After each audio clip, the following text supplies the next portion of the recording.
Hi there. Hello. My name is Dylan. I'm Zach. This is Zach. We are some nobodies, and you are watching Talking Upstream. Oh yeah, you are. Yeah, Talking Upstream is a 90-minute writer's room, in which case, Well, this case. Zach and I, we are cases. We will bring two ideas to the table at the start. We will put them up on the whiteboard, discuss which one we want to focus on, and across the span of the next 90 minutes, we're going to develop it from an idea into something that we can pitch to people, or produce ourselves if we have the resources for it. Yeah. What would you say is a really good reason that we're doing this show? Because we want to be hired to make content professionally. Well, we definitely want that. But we also kind of want to show people, sure. outside of Quibi giving Dylan some money for us to do some stuff, we also wanted to show people kind of our process of how we take a very weird idea and then turn it down into something. Maybe this can help you work into something or get an idea down into a podcast, which is what we've been mostly working on. Yeah. But either way, what we do is this is pretty much like our weekly meeting where we sit down and we bring ideas together and, like Dylan said, we work out one all the way through. But first and foremost, we just want to say a quick thank you to IBM.TV for having us on. Obviously, we appreciate that. And we love all of your feedback all the time. How you doing, Zach? I'm great. Yeah? Yeah, I'm great. All right. How are you? I'm hungry. Hungry? I'm hungry for success. Yeah. I'm on one today. I feel good. Yeah. Do you think success tastes like chicken? It tastes like whatever you want it to taste like. Well, yeah. I guess Not it's your you. success. You. Oh, y'all. Y'all. Undetermined y'all. Undetermined, second person plural. Well, this is our 7th episode of Talking Up. This is our 8th episode? This is our 8th episode. This is our 8th episode Yeah. of Talking Upstream. That's Can you cool. believe that? Look at us. I didn't, obviously. I thought it was the 7th. So Yeah. now I'm in awe. That's cool. So generally for the first part of every episode of Talking Upstream, we like to start off with a reading because ideally, as I said, at the end of every episode we have something that we can develop extensively into something more. Whether it is a full summary of a show, whether it's a roadmap, we want that to be something that we can work on during the week. So during the week I will take one scene from the project we discussed last week. In this case, we wound up calling it Appeal. Yep. It is in which a young man invents a set of glasses which tells him what he needs, and he misinterprets them to disastrous effect. And so I went ahead and wrote out a scene, really short, simple one, just to highlight what can come from each week we do this. Yeah. Yeah. I was a big fan of this story. Yeah. Like the idea of like tech being misinterpreted or a person thinking they're smarter than tech. I was really captured by that. So this scene, this is going to be the opening of the show, and we had discussed it potentially being a puppet show, because as you can see here, we have very, very low end prior knowledge of how to make puppets, at least. That's true. And this is our mascot, Gil. Yes. He represents everything we hope to become. But, so this is the opening scene of Appeal, in which Mark, a young inventor, is pitching his uplink glasses. Yeah. They're predictive glasses that are supposed to tell you what you need and help give you the quickest route to that catharsis. Yeah, some kind of biometric system. So I'm going to be reading the set directions, and for executives 1, 2, and 4, and Yvette, I think. Sure, it's text here. And then, Zach, if you would read for Mark and Exec 3. Exec 3 and Mark, perfect. All right. So here we go. And this is called Appeal. Scene 1. By Dylan Terry. Fade in, interior, boardroom, day. Mark, 20s, stands in front of a group of executives around a long table. He is dressed in a poorly fitted suit and flips through his notes nervously. It's obvious he already knows them front to back. Behind him is an easel with poster boards on them. The first one says Appeal and shows a set of glasses with a heart over one lens. A matching pair of physical glasses sits on the table in front of him, though it sports wires and a large processing unit. A computer monitor is nearby. It shows the point of view of the glasses. All right, Mr. Rogers, feel free to start whenever you are ready. Right, okay. So, In today's world, it can be difficult sometimes to know just what you need, or even what you want. Who here has ever had trouble figuring out what'll scratch that itch? Executive 2 raises his hand. The rest sit motionless. Right, yeah, okay. So, if there was a way to know exactly what you wanted at any time, a way for something to tell your brain, hey, you're not only hungry, you're hungry for beef Wellington. And then it retrieves that exact instructions for you. Like a Google search. Well, no, not really. Not really, I guess. More like, what if you were driving down the street and needed to highlight the most efficient parking spot for where you were heading? The execs are unimpressed. It's clear few of them, if any, drive themselves anywhere.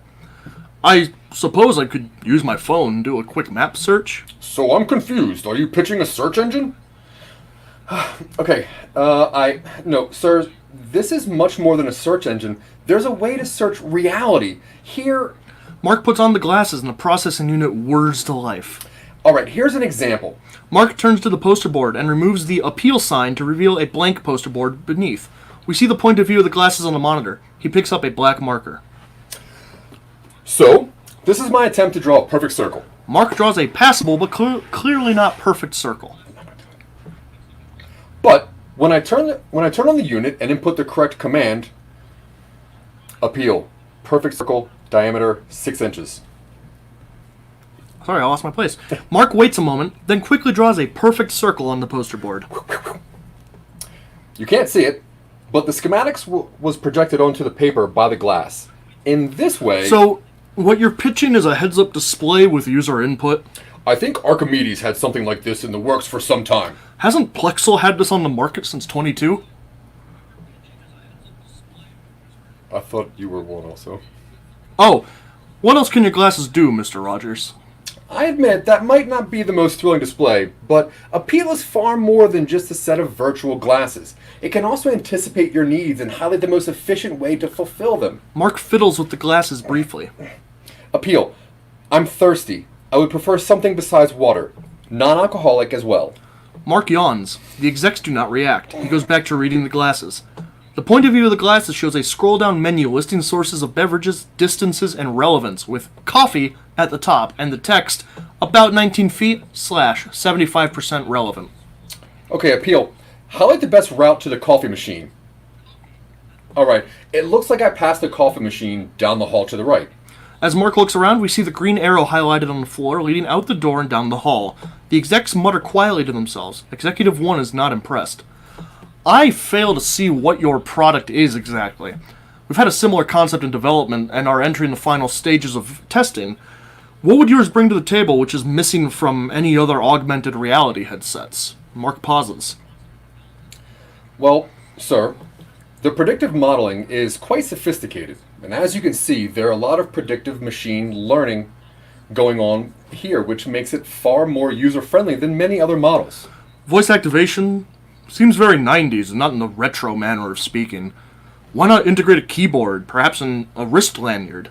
The Archimedes model includes a set of touch-type rings. It's actually very intuitive. The newest Oversight model has gesture-controlled searches so you can pre-code the unit. Gentlemen, please, all these products you're listing are basic syntax-reliant search engines hooked up to a fancy visor. What Appeal does is predict what you want and gives you the best path to it. You say predictive, and yet you have to input every query vocally. It never pulled up any results without your prompting. Well, yes, but this display model is not fully integrated with the neural interface. There have been some minor hiccups on that front. Mr. Gentry, why are you wasting our time with this pitch? You promised a complete product showcase. I apologize, Mr. Whitmore. I was expecting more myself. Now, hold on just a second. Whereas your other examples were put into production by huge multi-layered tech companies, I have produced Appeal completely independently. And if I can develop this sort of product with minimal resources, imagine what I can do with your assistance. I think I've heard enough. I'm not interested in funding someone's bedroom science fair project. Wait! The execs stand up in unison and straighten their razor-sharp suits. Mr. Rogers, please collect your things. Security will escort you to the door. A burly security guard appears at the boardroom door. Mark decides it is probably best to go with him. Exterior, office building day. Mark stands on the sidewalk, the props for his presentation in a large cardboard box. He looks up at the office building with anger in his eyes. Bastards. His phone buzzes and he looks down when he sees the text. Are you coming by to get your stuff? Mark looks around as if seeking an escape route. Can it wait a day? It's all going to altruism tomorrow morning. Mark stamps his foot in anger. Fine. I'll be by in an hour. Mark rubs at his eyes. Is anyone else going to be there? Mark waits longer than he likes. Devin's going to be here for dinner soon. God damn it. Cool. I'll come by soon. Mark puts his phone away and angrily picks up the box of things. He looks down at the headset with resentment and sets off down the sidewalk. Fade out. Oof. That's pretty cool. Yeah. I like that tech-heavy boardroom thing. Yeah. A little bit of intro on what he wants the glasses to do versus what he can do, so it gives him an excuse to chip it later. Introduces Yvette and her thing and how angry he is at her and that sort of thing. I like that. Yeah. You have a straight-up disdain for boardrooms. I see a lot of in your writing, you just do not like execs. No comment. Yeah. Thanks, IBM TV. All right, let's get on with today's show. Yeah. So last week, like we said, we brought up the idea of appeal, which was a person who misinterprets tech that they've invented. The one that did not win, though, was... Body swap crimes. Yeah. That's how we wrote it down. Like a forced body swap crimes. So that one's going to go back up on the board because we obviously didn't go through that yet.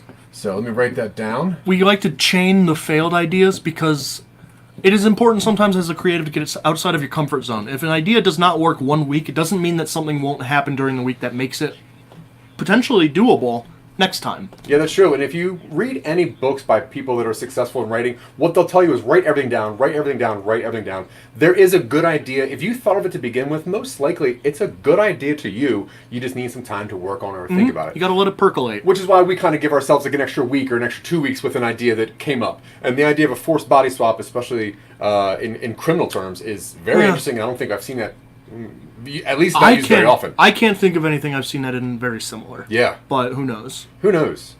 So that is mine, because I introduced that last week. Yeah. What did you bring to compete against that? Well, that's a very good question. Well, let me think on it. Okay. What I had, That's cool. Yeah, because I had a very good idea, and I can't remember why. I do remember. Sorry. Okay, so a while ago, I pitched a couple things to Dylan, and it turns out that he and I have one thing in common other than the fact that we like to make up stories, and it is that we're both ordained ministers. So, yeah, we are ordained. We actually can legally marry people, especially in the state of Colorado currently, but anywhere. And that kind of gave me an idea for a reality show. Mm-hmm. And I was thinking that since, we do a dozen podcasts now, and let's say that none of those podcasts take off, and we start a reality show. Okay. So I had the idea of a fake reality show where, because our podcasts weren't doing well, and Talking Upstream does not get picked up, unfortunately, that we would start becoming wedding people. Okay. But because we're both not religious, we would do a non-religious style wedding. So I'm thinking roast weddings. So the idea is that we're not successful in our podcast, so we decide to become the first wedding roasters. Yeah. So instead of any kind of actual preacher, we would trash your. We would make. How much of this is projection? You could have just come to me. You didn't have to bring this onto the show.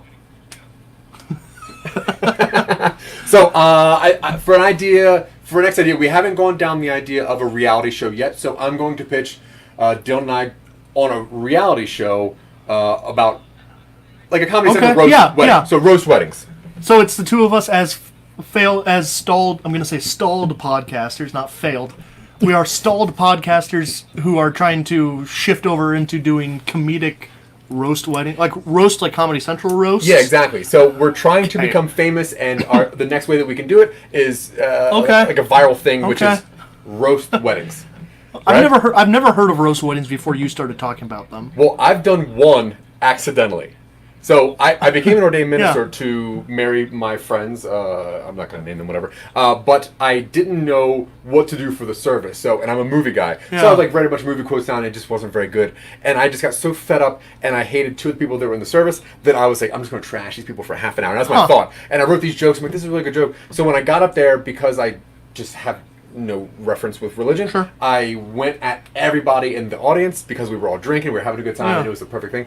And it worked out great. Okay. And it was very cool. I had a very good Okay. time. So I was thinking that, at first I'm like, well, that's a cool business. But now I think it's a very interesting, possibly reality Yeah. show. Okay. Pseudo television show. Or maybe just a really good business. We'll add it to the website. That was literally the first thing on the I website. know. Somenobodies.com. Alright. Okay, so the two that we're going to work on, the two that we're going to choose between, we have a forced body swap, and then we have roast weddings. And I guess you get to pick this time. I get to pick this time? Yeah. I don't know that I'm ready to write about myself in an exaggerated drama Oh, or okay. dramatized tone yet. Yeah. I want to get into the headspace where I can accurately pick apart all of my character flaws and Love exhibit it. them for the people at home. All right, so we're going. Let's go body swap if I can be so bold as to choose my own idea. I love it. It was Cool. It's a great idea. All right, forced body swap. This was your idea. Yeah. So what'd you have in mind? What? So I haven't expanded on it much beyond last week. Yep. Except just potential vignettes that we could do where it is a criminal organization who... Do I acknowledge that? Sure. Hello. Hello, Suzanne's home. Don't worry about it. Suzanne is one of our fellow Some Yes. Nobodies. Lovely. She was out on audition earlier. I nailed it. She nailed it. Good job. All right, body swap. So this was Body Swap Crimes, where it is a shadowy cabal organization which swaps their agents into unassuming or unsuspecting victims' bodies. They commit crimes like stealing stuff, killing people, littering, and then they swap out of the body so that the entirety of the blame goes on the person they swapped into. Oh, cool. And that person would actually have no reason to be, apprehensive because it's not them, it's not their fingerprints. So they could Yep. ew, gross. Okay, cool. So it's a crime syndicate. Yeah, it's Okay. a shadowy organization. I don't have anything beyond that. I love that. Okay, so storytelling techniques. You obviously have a world that you're going to put your people into. You have to have people that go into that world. You usually have to have a window into that world so that you're explaining what's going on and what the rules are without seeming contrary to normal Yeah. conversation. You never really come across two people saying, well, here's what we normally do in regular day. That just doesn't happen, which is why a lot of writers will create the window character. And then we also have to build some sort of a timeline. So that's what we're going to go down in the next about an hour. I had two possible ways this could go. One, it follows an agent for the organization as they are committing crimes and then might do the turn where they realize that what they've been doing is bad or something and they go against it. I don't like that. Or it follows a detective as they are detecting? Well, Investigating. okay. So an investigator. Detectifying. Oh, yeah. Like a they are- Pikachu. Yes. Yeah. They are attempting to figure out why all of these crimes have been committed by people who have no memory of doing it. Okay. And seem to all be suffering under the same psychosis. Yeah. Or I like we that. just straight up do it from the victim's point of view where they wake up in a body and they're told to do something. Well, that's obviously the most intriguing or the fastest. Sure. And kind of fits our style. Yeah. But I do like the second one too, like the noir. That almost Yeah. feels like a crime noir kind of Yeah. feel. Because they're looking for what they think would be paranormal, but is actually scientific. It could be. Oh, that's yeah. pretty cool. Yeah. It's like, oh, what's happening? I'm losing my memory. Right. Like, you're not. Okay. So Well, let's start with the last one. where it's just a It's just straight somebody up waking up, because that seems terrifying. someone to wakes me. up in a body that's not theirs. Imagine if you woke up in a body that just was not yours. They have like a note or something that's like, hey, go kill this guy and you'll get your body back. Sure, but just the idea of like being in a body that you cannot control normally, you don't know how the eyes normally work, you don't Yeah. know how the vocal cords work. That to me is scary. So Yeah. let's start there. I Okay. think that's really cool. Cool. So we're gonna MC1. do- What's that? MC1. MC1. Just how we're notating them, I guess. Yeah, our main character 1. Yeah. So this is just a person. I think they're yeah. There's some nobody. So nobody's not. Oh man, look at that. Okay, so Call they, that vertical integration. they don't need to be anything specific. Right? I don't think so. Because they're in and out of bodies. I think it's best to have them be the everybody. Now, main character 1, this is not the body that we're going to see. No. But it's the person that's inside that body. In the events, yes, their identity gets put into, and I say as far as body swap mechanics, I say this is a straight mental transfer. Okay. Freaky Friday style. Sure. Nothing particularly weird about it. It is straight. They wake up in a body that's not theirs. Okay. Yeah, I like that. Yeah, let's not get too scientific with it and how do you control muscles now. I don't think the mechanics of it are terribly important for what All right. I'm seeing this as. So So they wake up in a body that's not theirs, or somehow they become. Oh yeah, and then I guess MC2 could be the second person. well, there's the body that they're Yeah. in, Yeah. which the one you're going to see most. Sure. The brain that's in the body, which is Yeah. number one. And then, so that's where we're at so far. So it's a shadow organization that's doing this to people. That's pretty interesting. And they're obviously doing it to commit crimes. So that means that we're going to need some sort of victim. Mark recommends that we could mix the two shows, where the person gets swapped into where the people who are getting married get accidentally swapped. And I like that idea, but that is dramatically different from what I had envisioned. That could be, well, if we're looking at the first one as the first person waking up in a different body, blah blah, and it's like almost a horror. Yeah, Then the second one would be the detective thing, yeah, which would make the third one like that kind of. yeah. Which would be more of Okay. almost a comedy kind of. Madcap comedy, screwball comedy. Screwball comedies. They got to come back soon. Do they? Yeah, they have to. Okay. 80s comedies got to come back in the right way. Oh, in the right way. The problem with 80s comedies is that they kind of forgot They that are. women were human. They are problematic. Yeah, women Through are our just current they're lens. plot devices or just in the way. Yeah. Or they're about to get married. That's it. Yeah. It's stupid. But anyway, back to this. So we have our main character 1, which is kind of the brain. Yeah. We have a main character 2, which is kind of the body. Yeah. And then we're going to do our. We don't know a victim yet, but we have to have one. There is someone this is perpetrated against. Okay. Now, what we usually do in here is try to understand the timeline of the story we're trying to tell. That gives us a good idea of the like the style, the media technique we're It's going a to good use. framework on which to build the rest. Right. And Yeah. how do you see this so far? Because it's a body swap, it obviously can't be audio. No, it needs to be visible. Right. I mean, so it seems like we're kind of setting ourselves up to do like a three-pronged story thing. Yeah. So either for length, a feature, or just a bunch of shorts. Well, I like the detective one being more of a feature because that seems real, like deep, and he's got to do. Yeah. They got to do some work. I can think of a lot of really fun scenarios. Yeah, for I like that a too. lot. But I think that for this first one, it should be a short. Yeah. Because I think the idea of somebody waking up in a random body is terrifying. Yeah. So I'd like to hang out with them for a little bit instead of veer off. Mark also asks, what if it's a different gender body? Which, there's a lot to dig into that brings there. up a lot of weird things. That puts a lot more weight on it. As far as... Yeah. We got a new follower. I don't know. What is Yes. that? What's that ding? No, it's Twitter. Oh. Yeah. All right. Some nobody. I like the idea, and it lets you address a lot of things, particularly Yeah. with this current social stuff going on.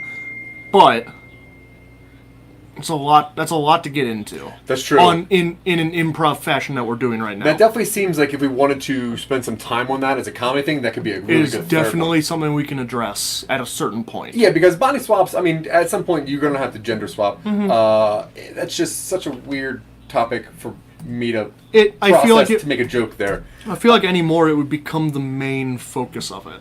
Yeah, but that's not what we're trying to do. What No. we're trying to do is get into a menacing body swap situation.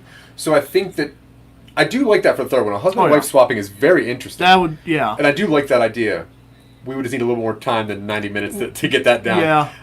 But for this one, I like this being kind of a short, Yeah. like a quick thing about this person having to deal with something. So what do you think they're making this person do? Now, So without... my first thoughts: steal something and drop it somewhere.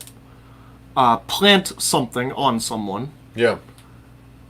Kill someone. Yeah, I was thinking... Steal a car. I'm just kind of going through crimes where I know, but think about it in a way where if you woke up in a different body and then you had the thing of like, go steal a car. Yeah, that's a crime. I don't think it's that far-fetched. no. Now, putting you in a situation of something you would never do, such as murder. Videotaping a blockbuster while it's still in theaters. Ugh, I miss Bootlegging I miss a Blockbusters. movie. Cutting tags off mattresses. I think that we Yeah. should maybe go with a murder. I'm cool with that. I think having somebody have to deal with that is terrifying. Go with a murder. I'm cool with that. You heard it here first. Classic Dylanism. Jeez. Okay, so we're going to say that main character 1. Wait, is the beginning of this like them waking up? Are we going to fall for that? We could. Yeah. I feel like I think you need to set the scene up a little bit first somehow. if we're doing body swapping, I feel like we need to see the main character in their original body first. Yeah, you would need to see an original body. That way, it's. Well, I mean, so the one thing that Dylan and I kind of run into a lot when writing / trying to produce things or make things is falling into the normal tropes that writers do. A lot of tropes, and Dylan and I had a conversation about this earlier. A lot of tropes are usable. You can use tropes. That's totally fine. The problem that people have is that they use tropes instead of lazy writing. Lazy writing is something we're trying to stay away from, which is just saying, you got to take a look at this so that there's a reveal later on. That was the one that You I should see quoted this. wrote. Yeah, you should see this. We got a problem. Yeah. There's a lot of really dumb tropes out there that some writers do to kind of hide some stuff or to just push the plot in a certain direction. Mm-hmm. So one of the ones that we're trying to stay away from here is where the character wakes up in a frantic, and that's where the story starts. It is a trope that is used. It's not one that's really overused, but It's not. It doesn't. Dylan did learn something about this in school, though. Yeah, so one of the things that my writing professors in undergraduate used to talk about was the easy open. A lot of stories, you have to introduce the the audience to the world. You have to introduce them to the people, and how does everybody generally start their day? They wake up. Mm-hmm. So it makes sense that your first instinct would be to start a story with someone waking up. Yeah. The issue with that is that it is your first instinct, and that's not necessarily the best way to go about it. That's true. Although It can be done. I think that in this situation, it's a very clever thing to do because it hasn't been done before. Waking up in a different body, I think. So let's just start with that. Yeah, why not? Because there could be I don't an have an established... issue with it, but Yeah. if we come up with something better, Yeah. or if we have a way to get them to know the character better first. I agree. Because you do got to make some character, like, establishing shots. All right, so this is a wake up here. Yeah. Even though it doesn't really read like it yet. Okay, so we're going to have the character wake up, and it's going to probably wake up in a fairly terrified, horrific state. Mark is bringing up Metamorphosis from Kafka, Whoa.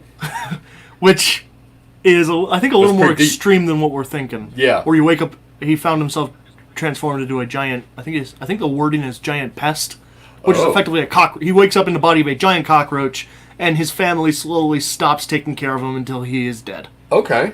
It's awful. That's... It's great. That It's sounds great, yeah. It's a great novella, but it is unsettling and just depressing. Oh, okay. Yeah. Well, I got to look into that. Yeah. I think for me, the scariest thing about this is I'm a large person. I'm 6'3". I'm a big person. They say that a lot. I do. Well, especially you. Dylan is smaller, which is why he's Yeah. sitting down. Yes. But the idea of me getting into a body that I don't know how to use, that is smaller than mine, and could have ailments, like all that stuff is crazy. So I think that we should...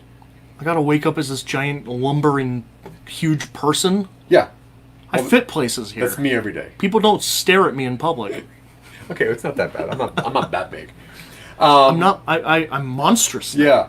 But I think like almost an internal struggle that this person has to deal with, knowing that they're not them, Yeah. but having to do something that is also not them. Yeah. That's... Oh yeah. Yeah. Yeah. That's a good. I like that. That's a really good equivalent. Yeah. So Equivalence. let's hang out there for a sec. Okay. So let's just say that this is a short film, and I think that a really cool way of...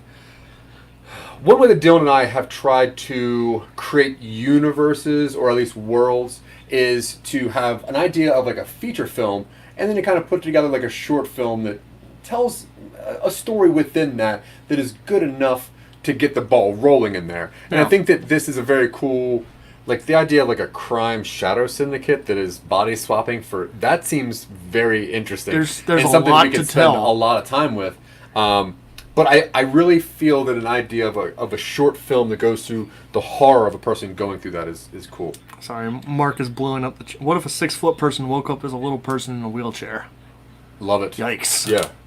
Yeah, I'm into that. I do like the idea of like being a bigger person who wakes up in a smaller body or smaller. It makes sense that they would swap someone into a bigger body to commit like a murder. Yeah, and it has to be fairly able to get there. Yeah. So we'll say that it is a small person normally.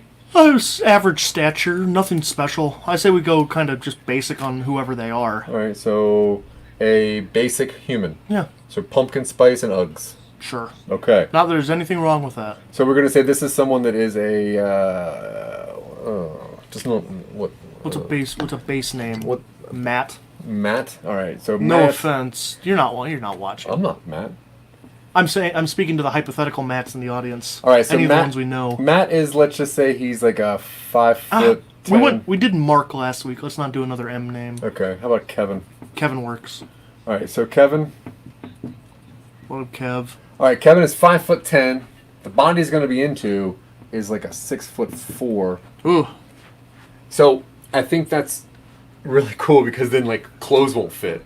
His clothes. If he wakes up in his own apartment Yeah. or place, his clothing won't fit. His own stuff doesn't work. He's going to misjudge how many steps he needs to take to get somewhere. Like Yeah. there's a distance between his bedroom Longer and his strides, bathroom. slamming his head on He stuff. walks into a wall because Yeah. he's not used to being carried so quick.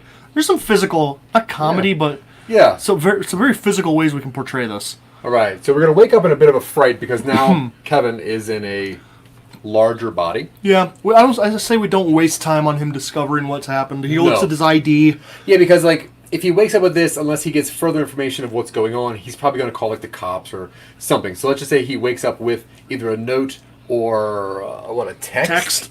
The only thing I see about text is that we would have. I don't know that we would need to answer it, but traceable. Well, traceable, yes, but the one thing I was also thinking about is like the biometrics of a phone. You can't unlock someone else's phone, but I guess if you have he wouldn't be able to face code it, or whatever a it's called. thumbprint. No, yeah. he could he'd have to type in the code. He would know a number, so he Yeah. could probably just throw that in there, just yeah, like a thing. that's fun. So that's cool. So he gets a quick message. Yeah, So it's gotta be pretty soon to the beginning. I think really quick. Yeah. I think after he discovers it, Yeah. he wakes up at like, relatively. Well, I don't know, sometime in the morning. Yeah, good morning. And does he hit his alarm, or does he just try to get out of bed and he like falls forward over his dresser? He wakes up by this message. He wakes up with a message. Let's say it's a text Okay. message. He can't unlock it with his thumb. Yeah. He tries to get up and then he falls He down. reaches over for his phone and he hits it with like his wrist Yeah. because his arm's longer. I love that. And then he sees in the phone reflection, he catches a glimpse of something weird in the phone reflection, and he drops his phone, goes to the bathroom or wherever a mirror is. Sure. Looks in the mirror. He's just like, Yeah. What? goes to get his ID. His ID is his old picture because this is not a reality changing thing. Right. This is a pure physical body swap. Yeah. He looks at the phone message, and it says, "Sup, nerd?" Sup, jerk. No, it's very clear. It's very quick. Yeah. You have timeline to do. You have 1 hour to kill this person. It You have sends him a one- picture and an address. You have 1 hour. That's the time clock. Cool. Sends him a picture and an address. So 1 hour to. We're gonna do R.I.P. again. A ghost? No, Oh, it's a tombstone. okay. You know I like tombstones. Yeah, I do. It's a All right. tent with a rid on it. No, you have to be attentive. Rip. Okay, The paint dripped. so he gets a message pretty early that says you have 1 hour to hunt this person down. He has an address and a picture. Yeah. How do you think that's enough to get? I don't know that that's enough. That's not enough to get him to actually do it. I think he's going to argue. I think he's going to be like, "Who did you do this to me?" Or you don't then- get your body back. They could also be. And he's like, "I'm not killing. I don't care if this body's taller. True. I'm taller than I used to be. I'll just keep this." What if they're like, They're sending him pictures of his own body. they send him pictures? What if they're like, we're gonna take a piece off for every 15 minutes you're late, and then we'll put you Ew. back. Yuck. And then he's like, "Oh it's no!" Almost watching yourself get tortured. Yeah. Ew. And then he knows that he'll be put back in. This is God. Yeah. Eventually, There's a lot we can go. There's a lot of directions we can go with this setting. Yeah. This is all right. Well, let's just say that we're not going to get too much into that. No, we're not Either going way, to we're not going to get ahead of ourselves. Whatever this message is, he goes. Yeah. He's like, okay, I have to do this. We're gonna every 15 minutes you're late. We're gonna remove. We're gonna take like 2 inches of something. Something, a finger off. Finger. No, they sent him a picture of some like a cleaver and his original body tied to a chair. Yeah. Looking terrified. Looking terrified? His I guess original it's body. I guess it's It would somebody be else the in there. inhabitant of the swap body. Oh yeah. So they just did a temporary swap. Yuck. Yeah. Ew. What do you? Okay, so this is a short film. What do you see as the ending? How dark do we want to go with this? Well, I think This is that a we short want- film. we want to continue the story. Yeah. So it can't be ended. Right. He doesn't upset he doesn't No. reveal the organization. So I say- he loses. Loses what? It ends on a negative. See, I was thinking that it might be more interesting to let him succeed and get his body back, Oh, I mean, okay. and then maybe something at the end, like a stinger or something. Yeah. But, wait, what do you mean by loses? He is forced to go through with it. Oh yes. Yes. Yeah, I agree. He does not come out on the high ground after, No, he after has this. to do this. Regardless of whether he gets his body back or not, he winds up having to follow through on what Yeah. they tell him to do. No, I'm down with that. So let's break this into thirds, just Yeah. for timing's sake.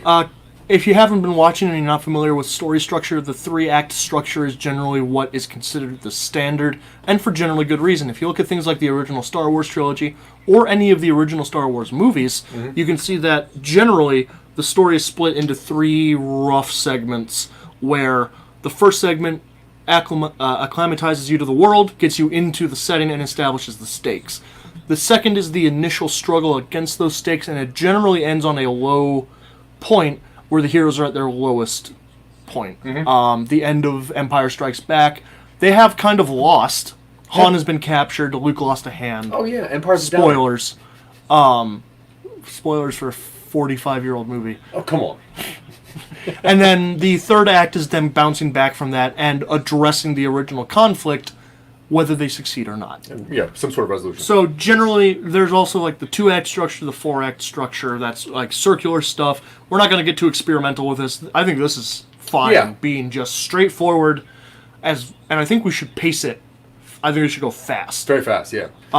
It's an easy way for us to look at the length of the product that we're trying to work on and how to break that into interesting plots. You know, Yeah. if it was a trilogy, you break your own movie down into a trilogy within itself, and that's Yeah. how you can kind of do it on. So let's say this is a short film, we're trying to get like a 15, 20 minute, then we're looking at roughly 7 minutes in between. I have an idea for the final end. Okay.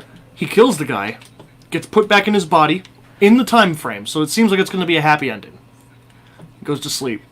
He wakes up. He is in a different body, but now he's the one in the chair, and he sees the people who are doing this, telling someone occupies his original body, and they're yeah. like, "Hey, you got to commit this crime," and then he's the guy in the chair. So he's the torturee now. Yeah. Oh, cool. So it's like they just kind Another of body circle. swap. They chain the body swaps, So chain body swap. and then we get the impression that this goes on. This is not over. Yeah. There's more to it, and that's real dark. That is That's dark. That's grim, I would Man, say. we gotta lighten these up. We've been getting a lot of Do grim we? stories a little bit. I promise next one's gonna be a little bit lighter. Yeah. Wait, what was it up? Roast wedding? Roast Weddings is up next No, week. that's funny. That's That'll funny. be pretty fun. That'd be I'll funny. bring something comic. Yeah, we'll get something. Okay, so now we know the ending. Yeah. And we're trying to stick, I think, you want to stick about 20 minutes? Short film, yeah. Less than that? Yeah. 15? I mean, kind of whatever we need. No more than 25. No, let's just say 15 minutes for right Should now. be easy to digest. Yeah, I think this, like you said, it should be very fast paced and Yeah. things should go on. And that gives us 5 minutes of get to there, get to here, Yeah. get to the end. That's pretty good. So I think that's a really good little metric there. Do you want to quickly recap what's going on? How about you? I gave the intro. Oh, absolutely. We'll alternate. Okay, so if you haven't been watching, you just tuned in. This is Talking Upstream with Some Nobodies. My name is Zach. I'm Dylan. I thought he was doing all of it. He's always waiting for some kind of prompt. Yeah. And Talking Upstream is a show where Dylan and I and this whiteboard, we kind of show people our method of taking a story from beginning all the way down to some sort of finished product or a pitchable product with the hopes of us being bought by Quibi or Peacock or Netflix or anybody that wants more content creators. So we are content creators, and this is kind of our process. Yeah. Talking Upstream on IBM TV. Thank you. Oh, yeah. All right, and just to get caught back up, the the story that we decided to go with this week is a forced body swap, which has malicious intent. It's going to be committed by a crime syndicate, like a shady organization. And so far, we only have 3 real characters. We have our main character, which you don't really see because he wakes up in a different body, but we're going to say his name's Kevin. We have the body that you do see, which is larger than Kevin's normal body. And then we have a victim, which we haven't really fleshed out, which I don't think is really that important just yet. And so far, we have Kevin waking up through a text message, realizing that he is in a new body. He doesn't understand how to work his body. The cell phone's not working, etc., etc. He doesn't look like himself. He is larger. He's bumpy. And he has a text message on his phone that is telling him that he has exactly 1 hour to go and murder someone. I guess, yeah. Yeah. Or they will start destroying his original body and then put him back in it. Okay. I gotta say, that's some that's pretty dark. real weight. I don't think I've seen that before. I don't know that I have, off the top of my head at least. I wonder if ask Mark if he knows. Mark, if this sounds familiar, let us know in the chat. Okay, so we decided that this story, based on what we're doing, would probably be best suited for a short film, which we're going to try to do, I think, if this works out. Oh, why not? Yeah, why not? So now we know the opening, right? The opening is a quick wake up. We have a message. We have the conversation back and forth. Do you think that's the first 5 minutes? I think the first 5 minutes ends with him realizing he is stuck and has to go through. Has to do this. Where he wakes up, goes to the bathroom to confront the change, sees the message, has a little bit of an argument back and forth with them where he goes, "I'm not doing this," and then they go, "Well, okay, but then we'll put you back in your ruined body," and he goes, "I got nothing. What are you gonna do? Are you gonna go to the cops?" Yeah. You have no idea how this was set up. Like his hand is played. Yeah. Okay. So I think the easiest way to break this down into thirds is he has a decision to make, which he's going to be making at the end of the first 5-ish minutes. Yeah. Then I feel like he's got to figure out a way to get to this place, right? Yeah. He might not want to take his car. No. Mostly because his ID is something, and it could be, and he doesn't have. I think. Yeah, he doesn't want to take his car because when he looks at his ID, he's like, "Well, this looks nothing like me." Maybe he doesn't have a car. He might not just have a car. Because, he has a driver's license. Because you can't. So. All right. Well, That's fair. if he lives in Colorado, you know why he's got a license. Yeah. And he can't do rideshare stuff because he doesn't look like his person. Well, I don't know if you can do that or not. I say we just don't confront the possibility of doing a ride share. Cool. I think if we don't acknowledge it, nobody's going to be like, "Well, why didn't he hire an Uber?" Yeah. I don't know. Well, we'll get to that. We'll get to that. Yeah. So, he doesn't take his own vehicle. No. So let's say he has 1 hour. Let's say that it is like a 20-minute drive, which equates itself to that's like an hour and a half walk. Yeah, it's gonna be long enough that he needs to take a car. Yeah. And he does not have a car. Does he try taking the bus? He maybe looks up bus routes. Yeah. But buses aren't. If you're on a time crunch, it's not necessarily the best way to do it. So he calls someone. He knows. Well, he can't because his voice is different now. He texts someone. Maybe he texts someone he knows. What if he tries to call and they're like, "Hello"? He goes, "Hey," and they go, "Who is this?" Yeah. Click. Okay, cool. And then he has to text them. He has to text him and be like, "Hey, hey, can you give my friend a ride? Can you give my friend a ride?" Have you ever gotten a text from a friend who asked for a friend to be given a ride? No. No? Absolutely not. I've been asked to help bail someone out of jail. Okay. Cool. That's not the same. No, not even a little bit. Let's just say maybe we should do the rideshare thing. Yeah? Because he would have all the information. He could pay for all the stuff. True. But if he doesn't look like it, there could be that weird little thing like, "Are you Kevin?" Yeah. "You don't look like Kevin." And he's like, "All right, put some weight on." Or something. And but I think that it's weird because when Kevin wakes up, he's not going to be able to wear his regular clothes. Which means he has to wear something that he can find. he has like a tiny bathrobe. Because what would you say they're going to leave the body that Kevin's in, what is the crime syndicate going to leave him in? Like Clothing-wise? Clothing-wise. It'll probably be either nothing or I think it depends on the manner of body swap, because if we want to do straight, weird physical replication, he wakes up in his sleepwear and it's too tight. And it could be a sign. So the bad guys stripped Kevin. No, I'm saying they physically translocated each other.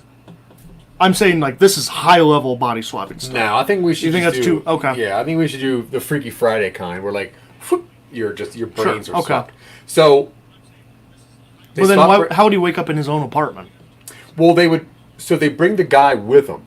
Oh, okay. Because they have him. So they bring him there. Sure. They swap him, leave him in his thing, in his bed. Okay. They take their dude to be tortured or whatever. Sure. So that's how that happens. Okay. But whatever they leave Kevin in the new body in, he won't be able to change clothes. Right. Unless he wears like a robe. He wears a too short bathrobe and like sweatpants, but they're shorts. They go up to like his ankle. Yeah. Or his calf. They're mid-calf sweatpants. All right. So he's wearing a little bit of physical comedy there. Yeah. He looks like an undersized Jeff Lebowski. I love it. Oh gosh, because I got this weird wizard robe that would be perfect for this. This is a guy in a robe, by the way. I'm just getting there. So travel. What do you think? I would kind of prefer him call a friend, because if they know him, that gives him a little bit of like back and forth with the friend. You know what I mean? Like, oh yeah. There's that, and then it gives us the opportunity to have a little bit of awkward conversation, because there's not a whole lot of opportunity for dialogue in this right now. True. So it could be like, yeah, where you need a ride to. Kevin said you needed to go to 3rd and Main. Yeah. What's out there? Yeah. What do you need? What would he? But would I got. Would he have? Do you think he would have a weapon in travel, or would he try to find something there, or is he going to go just handsy? Well, if he's going somewhere he doesn't know, I feel like he would pick something up beforehand. I would think, a yeah. knife, a kitchen knife or something. So then the beginning of this is going to be maybe a weapon find, Yeah, right? A weapon, not a montage. Maybe a montage. Maybe a montage. Well, I'm rating it. All right. He finds something with which to commit the deed. Yeah, because I'm not someone that could. I don't think that I have it in me to hurt someone. No. But if I had to, what would I use if I looked around my apartment? Now, my place is very weird. I am a hoarder of scissors. I guess it's pretty easy. I don't know. All right, so we have a little bit of a weapons montage here. Then we have the travel scene, which is... Scissors have been done, bro. Haven't you seen Halloween 2? No. Don't. Yeah, I hear bad things. It's not great, but they're scissors. Yeah, I think you're right. It is funnier to have a friend drive. My buddy needs a drive to an interview. Yeah. And he shows up wearing a bathrobe and sweatpants. Yeah. And his friend, what does he have, scissors? in a pocket. Scissors. I'm trying to think of stuff that it would be in an apartment that you could conceivably do this with.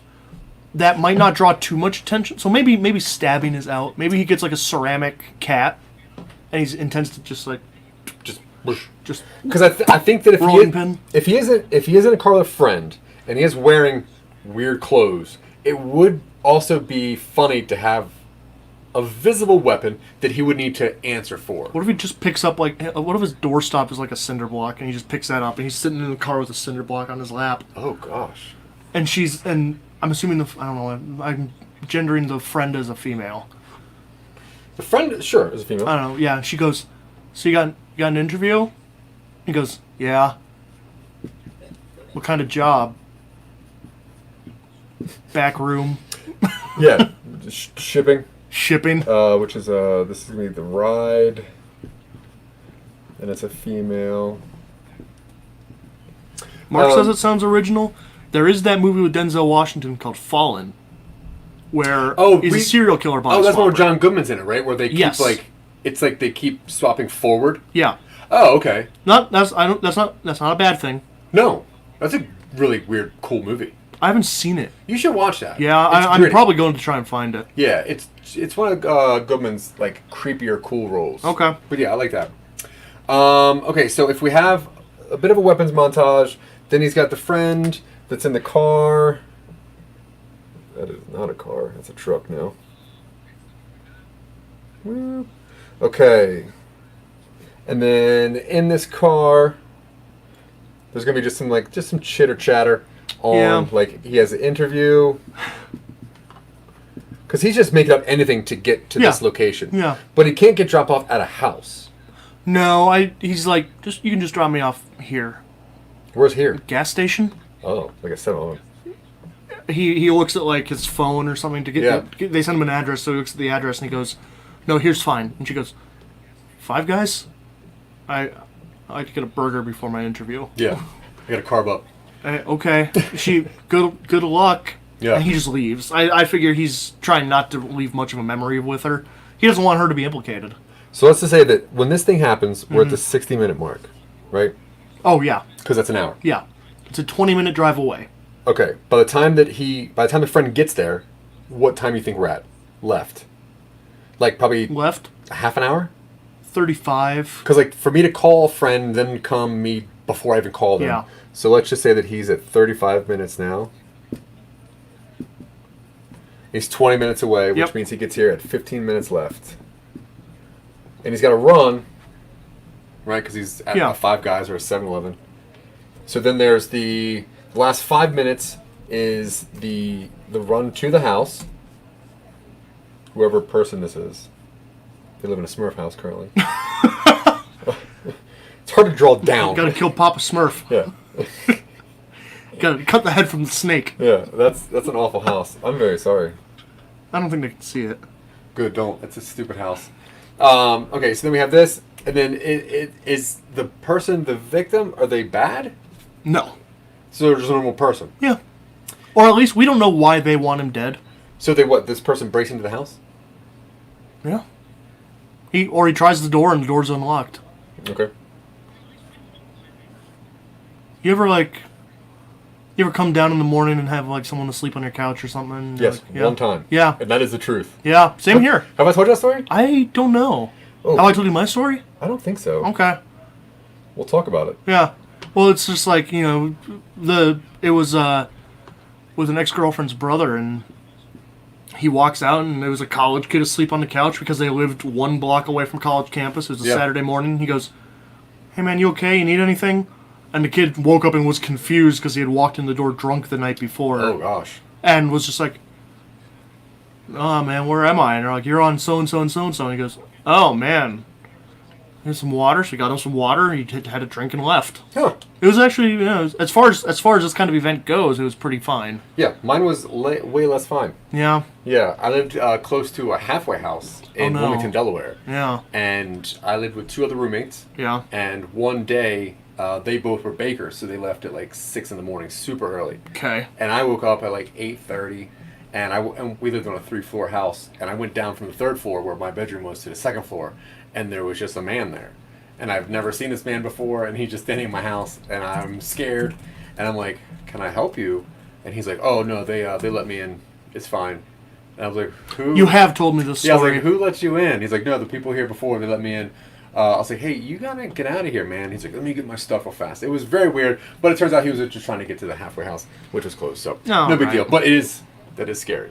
Yeah. So we'll say that roughly he's at the house, he gets to the house, doors unlocked. Yeah. It's just a unassuming human cooking. I think so, or it's an apartment or something. Right, and they're just doing nothing. They're making dinner. Yeah. Making a lunch. Well, at this point it would probably be like, let's say early afternoons, like 11 Yeah. ish. It's 11-ish. So he's making lunch. He's making an early lunch, or he's making food for the day. Making some food. And he looks up and he goes, "Hello? Yeah. Are you okay?" And then Kevin has his cinder block or whatever in his hand, and he's dressed like a crazy person. Oh yeah. And he kind of looks at the guy and looks down, and then he shuts the door behind him, and the target is kind of like, "Hey, is everything all right?" Whoa. Maybe he's chopping veggies, so he actively has a knife in his hand. So he's ready, or not ready, but he is at least equipped. He's got something, yeah. Yeah. And there could be like a weird scene where Kevin drops a cinder block and sees something else in the house, and Yeah. I don't know. There's just something where Like a harpoon. Dude, don't tempt me. Okay, there's a thrift shop that is very close to here, and we were looking at props for a different project we're working on, and it turns out that this one thrift shop has 2 very large harpoons, and we are trying desperately to rewrite a story where this person can use a harpoon for any reason so that I get a chance to buy a harpoon. They're not nearly as, like, what's the word I'm looking for? Svelte? They're clunky. Oh, yeah. The wooden handles are clunky. I expected them to be just like... No, they're not spears. They're not spears, which No, I thought was they're interesting. like this big around. Yeah. They're like, I mean, they're huge. And we can't think of a reason to use harpoons. Yeah. And I don't think that this is the right one either. I don't think this is the right one. But there should be like a very weird, almost emotional fight scene that maybe we don't see. We just kind of hear it. Because I think that Kevin's going to have a hard time with this. Yes. And I don't think that it shouldn't be brutal to us. It should be emotionally brutal to him. Sure. So I don't think we should see it. It shouldn't be... It shouldn't be gruesome. No. No. He's not... This isn't John Wick or The Bourne Identity. Right. This is a guy who's never really... I'm going to say he's never really fought before. Yeah. Who is desperately trying to kill this guy in a time limit or something horrific happens to him. Yeah, I totally agree with that. So what do you think should happen next? Or where are we at? I think he kills him. But I Okay. think it's a hard fight. Cool. Because I think he's desperate. Yeah, that makes sense. And then I think he text the organization and is like, hey, I did it. I did it. And they're like, all right, send a picture. And he does. Then he gets dizzy and passes out, wakes up in his own body in his bed. This is Kevin. This is not Kevin. Kevin's smaller and has a lot of hair Okay. and a beard. Sounds like you're already casting this from people we know. Well, I just like the biggest diversity of like look. Oh, sure. You know, if you wake up and you're like, "Where'd my hair go?" Yeah. Nobody, oh, yeah. nobody wants to wake up bald. He tries to. He goes to flip. He does this a bit. Yeah. And he goes. Yeah. Where's my hair? Cool. Why am I so big? Ugh. No one's gonna love me anymore. Yeah. All right, where we got to fill in here? So he texts him the picture and he swaps back into his body, and then we don't end there because I like that. Yeah, I like your last thing. Do we need a scene of him kind of like trying to adjust back to a normal evening? Because this all happens within the span of like a day, not even. Do we show him getting his body back? Show how. I don't know yet. Because like, okay, so when he texts the people back, he's like, "Hey, I did it." What happens to him then? He doesn't like pass out, right? You don't think so? Well, He texts them and they're just like, "Cool, it's done." so they can like remotely knock him out. I figure if they have this sort of tech where they can body swap people, they might have the tech to just maybe they have a chip implanted, or like maybe in a future one we explore how these people get chosen to do this, and maybe it's like they've been activated. Yeah, cool. Okay, so that's I'm okay with that. Yeah. So he just passes out and he wakes up and there's maybe like a news report that a person was murdered and Yeah. the like a double murder. Double murder? Well, because like if this man is in this house. Oh, I assume they would swap the original person back into that body. Oh, okay. Just like, yeah, you got yeah, whatever. you got. You got. Sorry, buddy. Sorry. Except we're not, because we're amoral and shadowy. That's fair. Yeah. We just have to say it. It's only polite. So after that, then he texts back, and then we get just a straight pass out. Yeah. Hey man, wake up! Excuse me. I'm trying. You always act like we have so many things going on. What? I said you always act like we have so many things I going on. know. Okay, do you have a cool name for this evil syndicate? Does it need one? Not yet. Who would refer to it? Huh? Who would refer to it as its name? Okay, that's fair. Do we have a name for the process of the body swap? Trespassing. Trespassing. Because they force these people to body swap, and then they use those swapped bodies to commit crimes like Not a literal trespass. I think trespass has 4 S's. Is it? No, it's 3 S's. Yeah. Only because that word's been in my mind recently, and I think it's evocative. It just reminds me of that one 90s movie with Mario Van Peebles. Haven't seen it. It's called Trespass. Yeah. Yeah. All right. We'll get him. Is he doing anything now? I think there should be a cooler name for... Cooler name? Like what? Science-y? A little sciencey. Like something that's like... That just feels like... Almost like a push to do something, or... Like a jolt. Not or, imposter. No. Like a jolt? Yeah. Something that sounds cool. Like it goes to... Because I feel like if they're doing this over and over again, they probably have like a name or they refer to it as something. You ever read Stars My Destination? No. It's an old sci-fi novel. It's The Count of Monte Cristo in space. Oh. It's really cool. But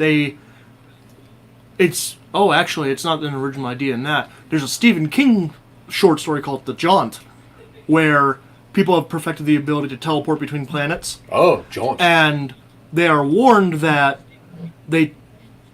it's either they should or they shouldn't hold their breath while... Because they go into a machine and it fills up with gas and then they jaunt to Mars. Yeah. And they're like, don't hold your breath or else things will go wrong. And the kid holds their breath.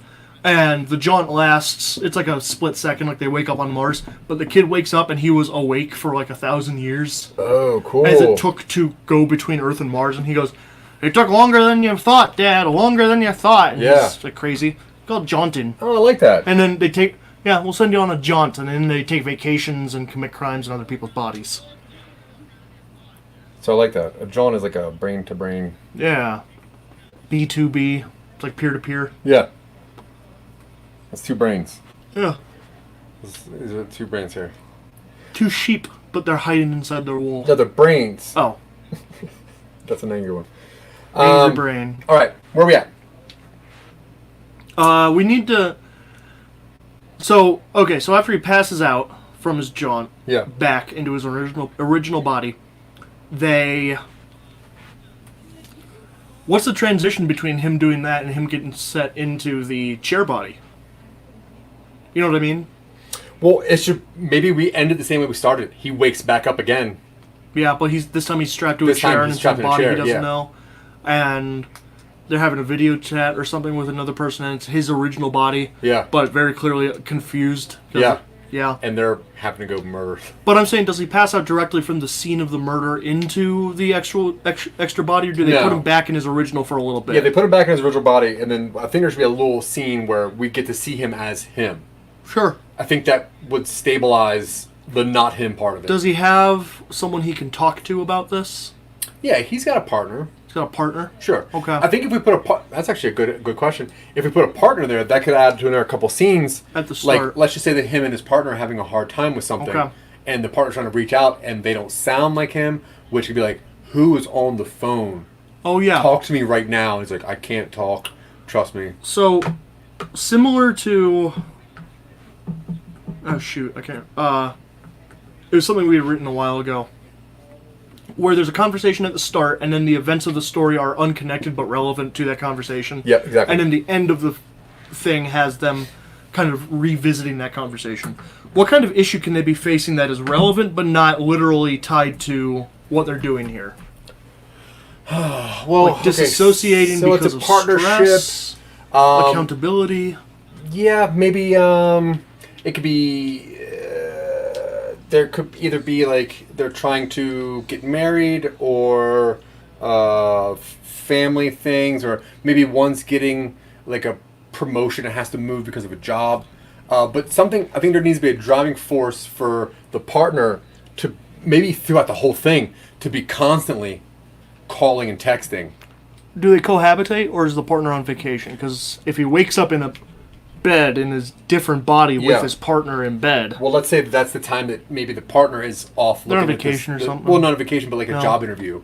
Oh, okay. You know, oh, yeah. That way it's like far. Like, they're out in the day. They're out for the day. They're out for a couple days, yeah. And because Kevin now is not being as communicative, partner is constantly... And you could just have that constant, like, oh my god, because he has to deal with his life while also dealing with this wildness. Yeah. What if...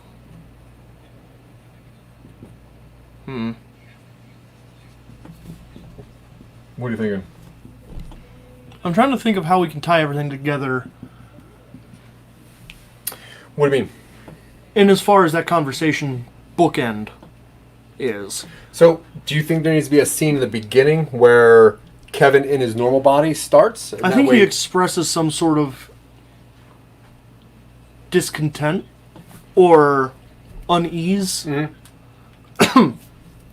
And then he calls his partner at the end, and he has gone through this, and he's like, I just wanted to hear you. I just wanted to let you know, care about you. That sort of thing. Or something like that, maybe? So, okay, I don't know if that's too much. No, that means that Kevin needs to be the bad guy in whatever conversation the partner's having. At the start, yes. Yeah, so that way he can be like, you know what, it's so not important. I almost kind of murdered a person. Let's do this. You know what I mean?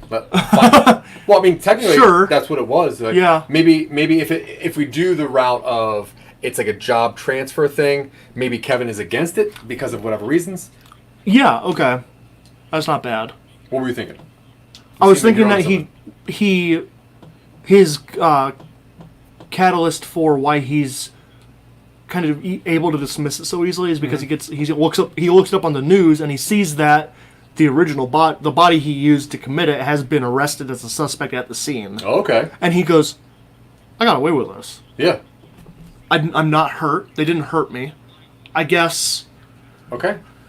I can put this behind. And then, of course, he has a conversation with his partner, and then he wakes up in the He's body. like, you know what? Tomorrow, I'm actually going to get the first flight out.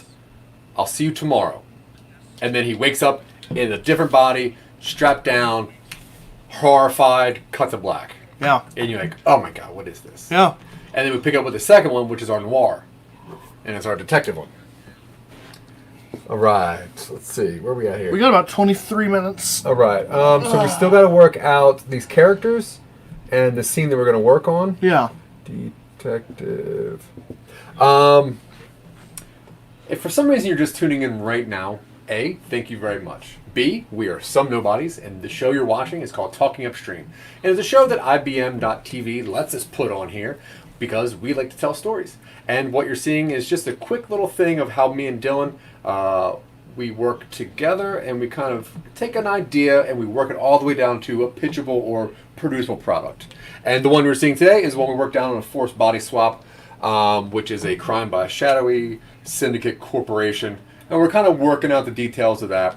But we just want to say thanks for watching. That's really cool. Thank you. Okay, what scene so far would you say makes the most interesting sense? Because the beginning scene is really terrifying. Yeah. But I don't know if script-wise, There's not a lot to it. there's not a lot to it. This scene sounds awful, But again, that's mostly action. but it's mostly I action. think the car ride with the friend. I think you're right. there's some good comedic bits you could work in there, some stuff like that. Yep. And honestly, if this thing is supposed to be 15 minutes long, I could probably write most of it. You can get the middle scene. Probably most of the entire thing. Oh, true. There's not much. I mean, there's not a whole lot. Yeah. It's all like there's not really complex. action, right. Okay, so we know that we have roughly 5 characters. We have Kevin, who's our main character. We never really meet main character 2 because it's just a body. Yeah. Well, we have to probably have a name, but that doesn't really matter. We do have a victim, which once again doesn't really matter who they are just yet. Although we will have to have a name. Well, maybe not. Just a picture and address. Yeah. We have the friend who gives them the ride, which has the big montage. And this is a female friend. Do you have a name for this? Just because you're going to be scripting this out. Cassie. Cassie. I was thinking Carol. Oh, all But right. let's do Cassie. We have Kevin and Cassie. And then Kevin's partner's name is like a how about like a Pete Yeah. or a Pete works. Sure. Peter. Peter. We haven't used Peter on the show, have we? No. It's my dad's name. Really? That's fine. Yeah. All right, cool. So we got Peter the partner. Yuck.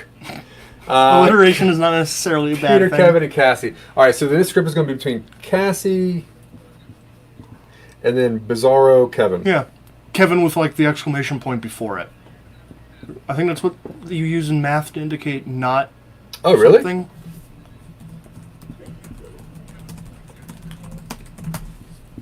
All right, so that's going to be a conversation between Cassie and Kevin, and this is going to be a, so you're a friend of Kevin's. What are you doing? Why do you wear that? Why do you have a cinder block? So you going on an interview? Yeah. How do you know Kevin? Yeah. And an interview in this bathrobe. What kind of job you going for? Oh, okay. Interesting wardrobe. Stocking shelves.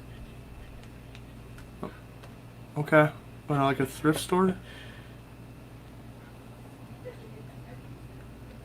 What do you do again? Just really real awkward. How do you know Kevin? Oh, you know Peter? Okay. All right. What else is left? This is a kind of a time. Do you want to talk about the? We can talk about expanding it in a future project. Yeah, because I do like the idea. Now, for some reason, I see this as almost like a black and white indie kind of type, just whatever, right? Yeah. Go style on it. Yeah. Yeah, it works for me. I'm interested in that. Now, the detective one, that's something we haven't really... We haven't done an intrigue. Yeah, we haven't done that investigation kind one. of stuff. Not so really. That's pretty cool to talk about. Yeah. So we could probably bring that up in one of the later editions of Talking Upstream. And then turn this into a weird little trilogy or something. All right, what else do you think that needs to get elaborated on? I think... So we got Brain Jaunts, Evil Syndication. I really want to get the conversation between him and his partner down. The before? Yeah. Is there a scene before? I think so. Okay, so we're not going to wake up. I don't think it needs to be long, but I think maybe as he's preparing dinner the night before, he's on the phone, and it's very clearly a tense conversation. And this is we'll let's just pick this up tomorrow. Because What that's the push for... would Kevin be the bad guy in that is similar in situation to being forcibly body swapped for a horrific task? Well, I mean, I think that if Kevin's not really letting his partner do his thing for whatever reason, and maybe it's for a selfish reason, that would be just like a petty little squabble. Sure. Which is what this seems like. It seems like Peter wants to do something that is somewhere else, so far anyway, from what we just made up. And Kevin doesn't want to go for whatever reason. Yeah. And then it seems like the crux of this is, I don't need to be here, let's just live our life. Peter's going for an interview and apartment hunting, and Kevin did not go with him. No, but I'm going to say Peter has a way better job than Kevin. Yes. And I'm going to say Peter is doing he's like a museum curator or something. Okay. Like something really cool. Something where you would have to be in the area you worked. And you would need to, transfer and up your life. Mm-hmm. So I think that that's pretty cool. And that gives Peter and Kevin some story that is outside of this. And for some reason, petty ass Kevin doesn't want to go with Peter. He's comfortable. Yeah. We can probably give him... Which is a through line on a lot of stuff we do. Yeah. And we can give him some mediocre job, like say he works at a dispensary in Colorado or something, which is like a whatever. I mean, it's a great job. I'm gonna talk about that. You just don't need to, do anything. What else? Do we want to? So we've talked a lot about expanding this beyond into other stuff. Do we want to talk a little bit about where we could see this going? Okay, so let's just say that if we did want to take this in the second route, which we've already discussed, which is a noir. I want to explore this concept at least. No, I like the idea of a crime syndication forcing this on people. Yeah. Because it's one of the worst crimes. I mean, it is, it's human trafficking in the weird, it's almost like mental trafficking, which is a dangerous and terrifying thing, which people don't really go into very much. So I like this world setting. So let's just say that it was the detective, right? The detective is now, if we want to do a second one, let's say the detective picks up talking to this man. Talking to the body. The tool body. The tool body. The used body. Yeah. We're going to call him Maynard. Maynard? He's a tool. Ooh, all right. Are you a Tool fan? Not really. Oh. Mostly due to lack of exposure more than anything else. Maynard is the lead singer. Okay. Peter Maynard? No, Maynard. That's his first name. John Maynard? No. Once again, Maynard is his first name. Okay. If you say so. Now that I'm saying it, it doesn't sound like a real name anymore. No. Anyway, so we're going to pick up with a detective Yeah. who is now talking to Maynard. Yeah. And Maynard is being like, no. I was trapped in a basement. And he's like, look. Maynard just straight up tells them Yeah, everything. I was trapped in a basement. I don't know. And he's like, listen, we know you're there. We have surveillance videos. We have this. We have a Five Guys receipt. You were obviously there. We found you there. Yeah, we found a person that gave you a ride to there. And he's like, your fingerprints are inside there. Yeah. There's blood on your body, bro. Like, you're caught. And he's like, I didn't do this. We caught you immediately after you did it. But wait, so if Yeah. Kevin is in Maynard's body, Yeah. and then Kevin goes back, and now Maynard is bad. Kevin goes in. So that means that Maynard was this before. no. Yes. That means Maynard was Yes. the Kevin before. Yeah. Cool. So Doesn't necessarily have to be the same crime. no. Maynard could have been used for a much more. Yeah. But he Low could key. just go into, no, here's what happened. Like, I was in a different body, and then they made me steal this car Yeah. and drive it into a bank, and then I passed out. Mm-hmm. And I woke up, and I was like, I'm done with this, blah, blah. And yeah, so I like all that. So, Then I wake up in this tiny dude's body. I'm strapped to a chair, and they have a cleaver there. Mm-hmm. And I sit there for about an hour, and I wake up, and I'm covered in this guy's blood. I didn't do it. cops are handcuffing me. What, then Yeah. it turns into a weird Perry Mason thing. I haven't watched it yet. Me neither. Oh, okay. Well, I mean, it's an older show. Yeah. You know who Perry Mason is. He's a detective. Yes. He wears a coat and a hat. Oh, now you know who Perry Takes Mason pictures. is? Ugh. Coat and hat and pictures, huh? Coat, hat, pictures. You know it. All right. So, what would you say a quick story of this detective would be, though? Because he needs to find out about them, which means they need to have a name, like I said, Yeah. and it needs to be something cool, like sight or something, like the foot, but not, Like or the hand, but not. radical swappers. No. You said cool. Yeah, I did. Yeah. Oh, Radical. not that cool. Oh, not that cool. I mean, way more modern cool. Oh. We're the radical swappers, and we're here to Should it be an take over. Should it be an acronym? Should it It could be. What are you thinking? swap? No. Wait, which is what the syndication worldwide. I don't like swap. Swapping You're adding more letters? with swapping with a person. Swap.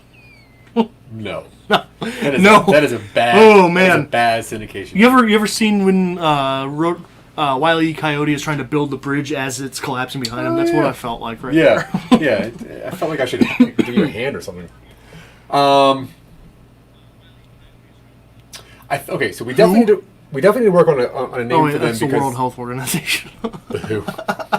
It's also a pretty okay band, one that Nick probably has never heard of. Dude's a robot. Dude is a robot.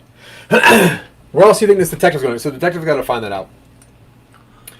The marriage comedy, I think that's, if we wanted to go into like the third one of those, I think that should be a parallel timeline to Yeah. the detective one. That way it kind of all unravels at the same time. Oh, okay, I got you. Yeah. I don't think it should go on much further past. Yeah, I think this detective should be the one who brings it down. yeah. I think that'd The be marriage cool. comedy, they get swapped, or one of them gets swapped or something, and they find him, and they're just like immediately like, "Hey, this is going on right now." Yeah. But ironically, one of the two people getting married was already talking to the detective about a different Sure. crazy thing about their friend being murdered in the woods or Okay. something. And how their employee sees them or whatever. What are you thinking? What's a cool detective name? Sam. Done. No, we It's can't. been done. We can't. I know what I'm saying. Oh, okay. Detective Leopold. All right. Detective Frankwell. Frankwell? Is that one name or two names? It's his last name. Detective Frankwell? Yeah. I don't know if that's a real name. So? What about... What's gonna be a real name? What We're making about- up a shadow organization. Max Cool Guy. No. How about Detective- Cool Max Guy? Detective Cool Guy. Detective Cool Guy. Cool Guy. It's Polish. It was changed when we came over. Cash Dollar. No. It's a real name. So? I'm just saying. I wonder if he's alive. I don't know if he's still alive. This is going to be, what's the act or the short form for detective? Is it DT? D-E-T? D-E-T? I think so. Oh, yeah. So we're going to have detective... D-E-T. Yeah. With a capital D. Martin? No. Detective Claymore. John Claymore. Jack Claymore. Jack Claymore. You're a loose cannon, Claymore. I know. Oh, That's why you keep me around, but also why my insurance premiums are so high. Give me my badge back. Give me my badge and my gun. That's a different idea. I'm going to come with that next week. Give me my badge. Give me my badge and my gun. Detective Jack Claymore is on the mission. So we probably got to put him in there somewhere, just so that. Oh, so In he's this one? He's like the guy LaPointe to. Oh, you don't know that reference yet. In what? Yoga Hosers Oh, and no. Tusk.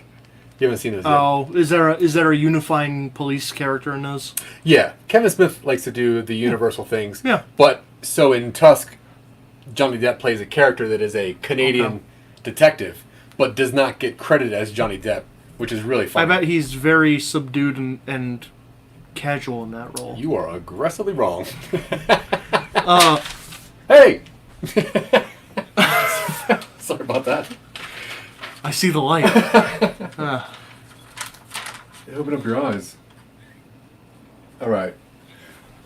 Wow, I really jumped on that one. Yeah, you did. You got me scared there. Man.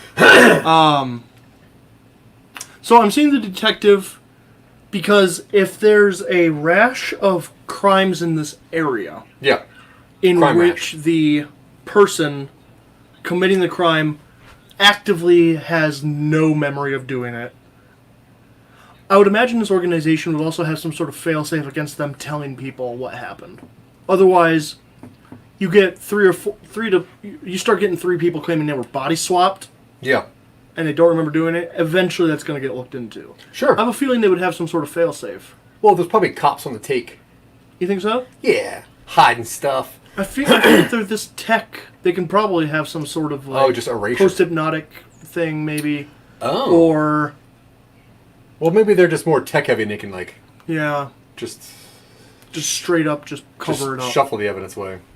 They could. Well, I mean, you don't really need much evidence. You have a person that's doing the crimes and say he's saying, I was body swapped. And then That's say, true. I don't believe you. No, you weren't. You sound crazy. What are you talking about? That's Body not swapping's real. not a thing. Yeah. Yeah. What about this company's called The Point? The Point? Yeah. The evil organization, The Point. What's the point? You get it.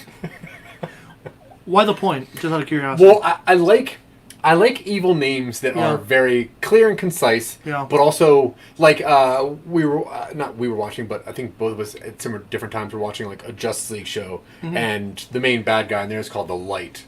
And I think Okay. it's cool because like they're trying to tell people that we're doing this for the good, Yeah. this is for the light, but it's actually a bad thing. It doesn't need to be that. I just feel that it's got to be like a really cool name. It should be monosyllabic. Yeah.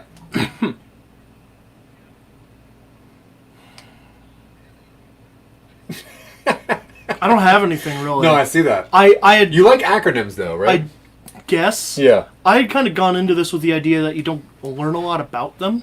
But if we're gonna have a detective, If we're gonna have a detective, then he needs to be able to refer to them as something. we're expanding. Is like we keep Yeah. having traces of this one shady organization called the Hat. the Hat, the Mat. It's like Mind something. We could throw an name into The it.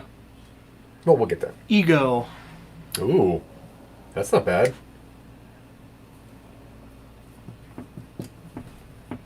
Maybe. Okay. I think that's pretty much it. I think that we're down to Detective Javier Maxwell is what Mark is saying. Whoa, That's a name. That is way better than Jack. Or Claymore. Javiera. Either or. Javier Maxwell. Javier Maxwell. God, what a good name. Wow, alright. You should be doing this show, Mark. Yeah, Come for real. on. We should just have him on here. Can Mark just try co-host with us? Okay, I think that's pretty much it. I think we're going to really start I working think on that's this. pretty good. Yeah, do you want to send us out? Yeah. So, hello everyone, or goodbye everyone. Or, yeah. You've been watching Talking Upstream. If you are unfortunately just tuning in, my name is Dylan. This is Zach. Rewind. Yes. We are Some Nobodies. That's the name of our group that we run here. Talking Upstream, 90-minute writer's room. You could watch us do this. This is episode 8? Yeah. 8 times now, taking an idea from base one-sentence description to what you're seeing on the board here, where it's a completed story with beats and characters and sometimes settings, sometimes production notes. We appreciate IBM TV giving us a platform for which we could do this. We appreciate you for watching this, no matter when you do. I think those are all the appreciations we have. We do have some far. Patreons. We do have some Patreons we can Yeah. shout out for. Yeah. So So we we have- appreciate you, Scott Curtis, for supporting us, And Tanya Sheck. and Sarah Tkachik. And Podroom also. Yeah. If you're listening to podcasts and you want to converse with people like us or people that like certain podcasts, go on Podroom. That's cool. Yeah. But if not, thank you guys very much. We appreciate it. We'll see you next week. Yeah. Bye.